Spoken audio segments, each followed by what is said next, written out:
Imagine que você é um artista ou um intelectual. Pintor, escritor, músico, filósofo, historiador, cientista, não importa.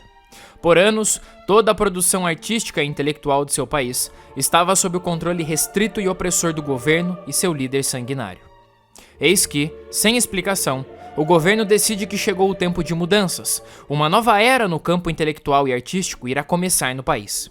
De repente, durante algum tempo, todos podem desfrutar de uma liberdade que parecia ter desaparecido daquela nação. Eventualmente, até mesmo o governo incentiva os intelectuais a fazerem críticas construtivas. Todos, cada uma das pessoas que decidiu seguir essa suspeita trilha aberta por Mao Tse-tung, pagaram extremamente caro. Tudo se tratava de uma armadilha, uma política que entrou para a história como a 100 flores. Sem mais delongas, sejam bem-vindos a mais uma história do mundo. O regime comunista de Mao Tse-tung foi, sem sombra de dúvidas, um dos mais cruéis de toda a história. O saldo de mortes, resultado de suas políticas e extremo autoritarismo, é alvo de discussões até os dias atuais.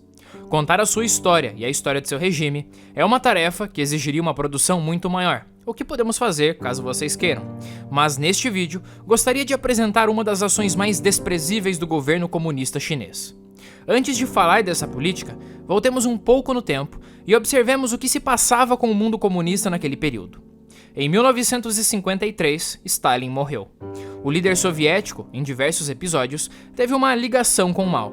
Este, de fato, admirava Stalin e sua forma de conduzir a União Soviética. Porém, sua relação com o sucessor, Nikita Khrushchev, não era das melhores. O líder chinês não demonstrava o mesmo respeito e admiração que nutria por Stalin. Mas isso não significa que deixou de considerar o regime soviético o pilar do mundo comunista. Isso significava que precisava seguir o vento que vinha das terras soviéticas. O momento definitivo para o surgimento da política de perseguição ocorreu em 1956. Foi neste ano, discursando para diversos membros do Partido Comunista Soviético, que Nikita Khrushchev denunciou e condenou o uso do terror por parte de Stalin durante o seu governo. Mas, qual a relação deste evento com a China comunista de Mao Tse-tung? Como já dito, a União Soviética ainda determinava muito daquilo que ocorria nos círculos comunistas do planeta. Mao, sujeito a essa influência, percebeu que precisaria mudar as suas táticas. A essa altura, seu país já estava familiarizado com a perseguição e o autoritarismo de suas políticas. Por isso, seria necessário tirar o pé do acelerador, ainda que isso significasse construir um falso senso de liberdade. Outro evento que acabou motivando Mao a agir foi o Levante Húngaro, que tomou lugar no mesmo ano. Foi a primeira vez que uma demonstração poderosa de descontentamento com o regime comunista ocorreu. O líder chinês observou tudo isso com muita atenção. Como dito na biografia de Mao de Yun Cheng e John Halliday, os ventos sopravam agora para a desestalinização. Além do mais, ficou evidente que a classe intelectual poderia exercer uma grande influência ao ponto de ameaçar a estabilidade do governo. Havia chegado a hora de agir. Em 27 de fevereiro de 1957, Mao discursou no Conselho Supremo para anunciar um convite à crítica ao Partido Comunista. Seu longo discurso até mesmo teceu algumas críticas ao expurgo de Stalin, terminando com a polêmica declaração: "Deixai que 100 flores desabrochem". A verdade é que esse novo período, essa nova política, era algo relativamente simples e direto. O partido queria atrair o apoio dos cidadãos educados da China, principalmente a classe dos cientistas, que poderiam apoiar o país em seu processo de desenvolvimento. Tudo, infelizmente, não passava de uma grande armadilha planejada detalhadamente por Mao Tse-tung. Durante quase um ano, o país viveu um período de relativa liberdade. Em Cisnes Selvagens, lemos como várias pessoas tomaram aquela ação do partido como uma espécie de demonstração do futuro brilhante que os esperava com um governo democrático e moderno. Pouquíssimas pessoas sabiam do plano de Mao, mesmo dentro do partido. Isso, é claro, também fazia parte de sua estratégia. Um fato curioso é que no mesmo ano, também em fevereiro, Mao disse em um discurso que era necessário atrair as serpentes para fora de suas tocas para impedir os planos de qualquer um que pudesse ameaçar o seu regime. As críticas rolaram soltas. Intelectuais, jovens e adultos começaram a aproveitar a liberdade e os espaços liberados para tecer seus comentários sobre o Partido Comunista e suas políticas. em ambientes escolares, nos pequenos seminários e até mesmo matérias de jornais, tudo se tornou um palco para as críticas. As flores realmente haviam desabrochado. O que ninguém sabia é que Mao não só observava tudo, como também controlava. As matérias nos jornais, as que conseguiam ver a luz do dia, eram todas liberadas ou censuradas pelo próprio Mao. Nos comentários, encontrava-se críticas como a concentração de poder dos comunistas, a Constituição cheia de buracos, a falta de transparência se tratando de estatísticas econômicas e diversas outras críticas que acabaram sendo abafadas pela censura. A coisa toda chegou ao fim quando Mao se deparou com um panfleto que especulava sobre uma suposta ruptura na liderança do partido. Aquilo era demais, sua supremacia não podia ser desafiada.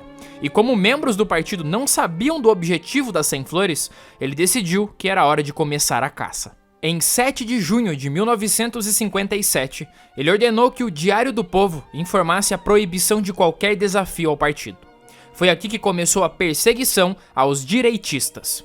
Quem eram esses? Ora, qualquer um que ousou criticar publicamente o governo e Mao. O líder comunista, no entanto, não era idiota. Disse que alguns cientistas, principalmente os que estudaram fora do país, deveriam ser preservados, pois poderiam ajudar o país no crescimento industrial, mesmo que esse não fosse o caso para toda a classe de cientistas. As consequências da perseguição ao resto da população foram drásticas. Qualquer um poderia ser denunciado como direitista por qualquer motivo. Em um país onde a justiça servia unicamente aos interesses do regime, não adiantava muito querer se defender. Um bom quadro dos resultados das políticas das 100 flores foi exposto no já citado livro Cisnes Selvagens, onde temos acesso à visão do período de alguém que o viveu. A campanha antidireitista não afetou a sociedade em geral.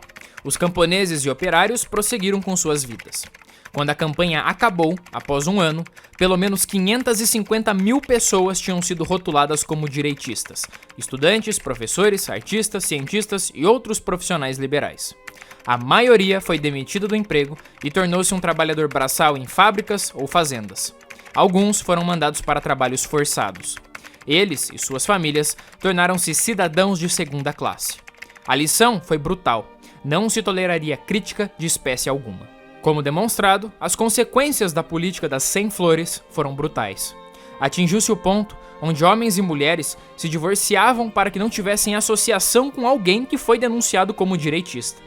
Família, educação, trabalho e liberdade. Pouco a pouco, os cidadãos da China comunista de Mao Tse-tung perderam acesso aos aspectos mais fundamentais da vida humana, tudo em prol dos caprichos do ditador. Em tempos onde se expressar na internet tornou-se uma ação perigosa, relembrar esse episódio do passado serve como uma ótima lição. Fala pessoal, espero que vocês tenham gostado deste breve vídeo. Se você gostou, deixa o seu like, se inscreva no canal e comentem caso vocês queiram uma grande produção sobre a China comunista ou sobre a vida de Mao Tse-tung.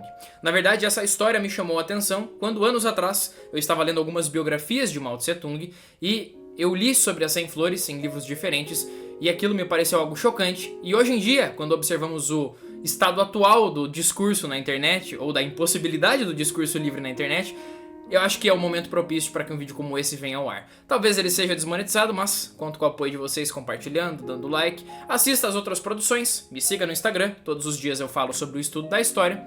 E por enquanto, fique no aguardo da próxima história do mundo. Até mais!